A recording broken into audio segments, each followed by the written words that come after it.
ओम नमो आदेश। सर्व नाथ भक्तांना माझ्याकडून आदेश आदेश आदेश। तर मंडळी, या व्हिडिओच्या माध्यमातून मी तुम्हाला मागील केलेल्या ब्लॉगचे काही शंका कुशंका आहेत ते निरसन करण्याचा प्रयत्न करणार आहे। तुम्ही जर पहिल्यांदा पारायण करताय किंवा एक दोन वेळा केले सुद्धा आहे, पण काही तुमच्या मनामध्ये प्रश्न असतील त्याची उत्तर कदाचित तुम्हाला या ब्लॉग मध्ये पाहायला मिळतील। तर माझ्याकडे बघा, दरवर्षीप्रमाणे यावर्षीही 7 दिवसीय नवनाथ पारायण चालू आहे, तुम्ही इथे पाहू शकताच। आणि याच नाथांचा आशीर्वाद घेऊन आपण आता या प्रश्नांचे उत्तर द्यायला सुरुवात करणार आहोत।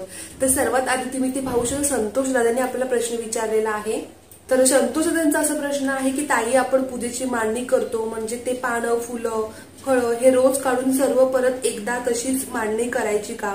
किंवा 9 दिवस मांडणी हलवायची नाही, फक्त बाजूची साफसफाई करायची का? किंवा मानस पूजा म्हणजे काय? हे सर्व त्यांनी आपल्याला इथे प्रश्न विचारलेला आहे। तर त्या दादांचा आपण प्रश्नांचं उत्तर देत आहोत की दादा, कसे एकदा आपण पारायण सुरू केलं तर पारायणासाठी आपण संकल्प सोडतो, म्हणजे 5 दिवसाचा असेल, 7 दिवसाचा असेल किंवा 9 दिवसाचा असेल, तर त्या उद्यापन होतपर्यंत ही मांडणी आपल्याला जशीची तशीच ठेवायची आहे।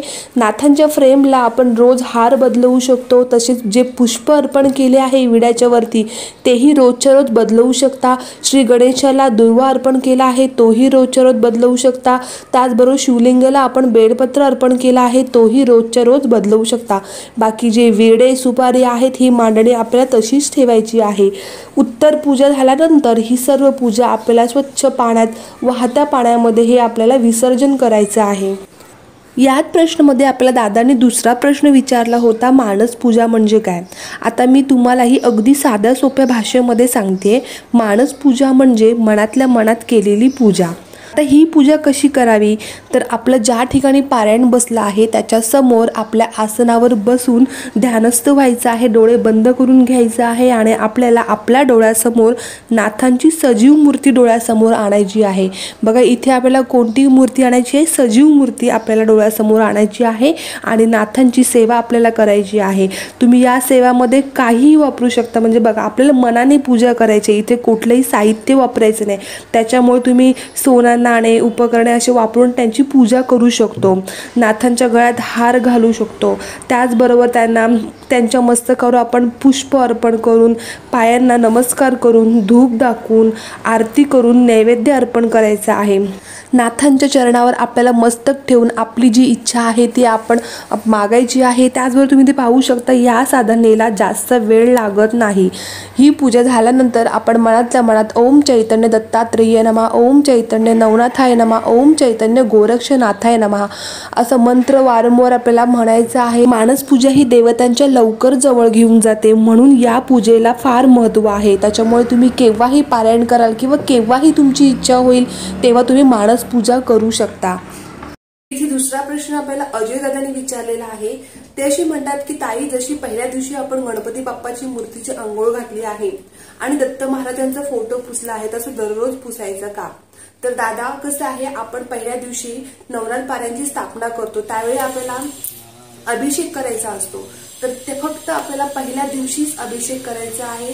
जेवढ्या दिवसाचा संकल्प आहे तेवढे दिवस आपल्याला काही करायचं नाही। फक्त आपण पुष्प अर्पण केलेले आहे किंवा प्रतिमेला आपण हार जो घातलेला आहे तो हार आपल्याला दररोज बदलायचा आहे, बाकी आपल्याला काही करायचं नाही। तुम्ही जशी पूजा मांडणी आहे तशीच ठेवायची आहे। उद्यापन झाल्यानंतर दुसऱ्या दिवशी उत्तर पूजा करून हे सर्व फलं फुलं आपल्याला एकत्रित करून स्वच्छ पाण्यामध्ये विसर्जन करायचं आहे। बऱ्याच मैत्रिणींना असा प्रश्न असतो की स्त्रियांनी पारायण करावे का? तर मैत्रिणी, मी तुम्हाला सांगू इच्छितो की मी स्वतः दरवर्षी श्रावणमध्ये पारायण करते आणि त्याचं मला फळप्राप्तीही मिळते। तर तुम्हीही तुम्हाला जर इच्छा असेल नवनाथ पारायण करायची तर तुम्ही नक्की पारायण करा, कोणाचीही कसलीही वाट पाहू नका। आणि नाथ फार प्रेमळ आहेत, दयाळू आहेत, ते नक्कीच आपल्या भक्तांची काळजी घेतात, त्यांच्यावर आशीर्वादही करतात। त्याच्यामुळे तुम्ही नक्कीच पारायण करा, कुठेही जास्त वेळ लावू नका। तिसरा प्रश्न आहे इथे अमित दादांचा। ते म्हणतात, गरोदर महिलांनी पारायण केलेले चालते का? तर दादा, कसं आहे, कोणत्याही ग्रंथामध्ये कुठेही असा उल्लेख केला नाही की गरोदर महिलांनी पारायण करायचे नाही। तर सुरुवातीची तुम्ही 3 ते 4 ते 5 महिन्यापर्यंत पारायण करू शकता, पण ते पण तुमच्या शारीरिक स्थितीवरती अवलंबून असणार। कारण कसं आहे, प्रेग्नन्सीमध्ये बऱ्याच महिलांना शारीरिक बाधा असते, म्हणजे भरपूर त्यांना प्रॉब्लेम्स असतात, तर त्यावेळेला एकाच ठिकाणी भरपूर वेळ बसणं शक्य नसतं. तर मी तुम्हाला सांगू शकते की तुम्ही श्रवण करा किंवा तुम्ही पारायण न करता फक्त ग्रंथ वाचन करू शकता. त्याने तुमच्या गर्भाला नक्कीच संस्कार मिळतील. किंवा घरातल्या कोणत्याही व्यक्तीला पारायण करायला सांगा आणि तुम्ही ते श्रवण करू शकता. तर मंडळी, या कलियुगामध्ये भक्ती करणं हे फार गरजेचं झालेलं आहे. मग ती तुम्ही नाथांची सेवा करा, दत्तात्रयांची सेवा करा किंवा तुम्ही स्वामींची सेवा करा. तुम्हाला ही कुठल्या तरी एकाची सेवा करणं आहेच, कारण भक्तीशिवाय कुठेही मार्ग राहिला नाही. असाच एक नाथ भक्ताने प्रश्न केला आहे, मला 3 दिवसाचे पारायण करायचे आहे, खुर्चीत बसून केले तर चालेल का?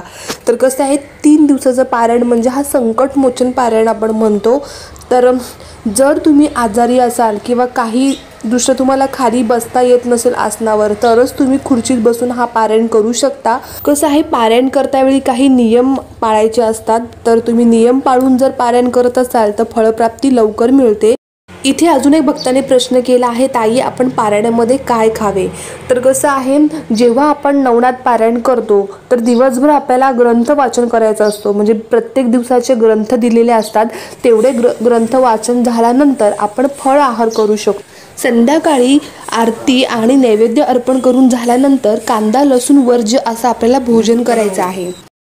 जर तुम्ही नवनाथ पारायण पहिल्यांदा करत असाल किंवा तुम्हाला पूजा मांडणीचं सविस्तर माहिती हवी असेल तर ऑलरेडी आपण एक व्हिडिओ अपलोड केलेला आहे, तुम्ही इथे पाहू शकता. आणि याची लिंक मी डिस्क्रिप्शन बॉक्समध्ये देत आहे, जाऊन तुम्ही बघा. तुम्हाला ही व्हिडिओ पाहिल्यानंतर कुठलीही व्हिडिओ पाहण्याची गरज भासणार नाही, कारण कृतीसह मार्गदर्शन या व्हिडिओमध्ये केले आहे. आजची सेवा तुम्हाला कशी वाटली हे मला कमेंट करून नक्की सांगा. आणि काही प्रश्न असेल तर नक्की विचारा, कारण मला त्याचं उत्तर देताना खूप आनंद होतो. तर चला भेटू नेक्स्ट ब्लॉग मध्ये. तर ओम नमो आदेश.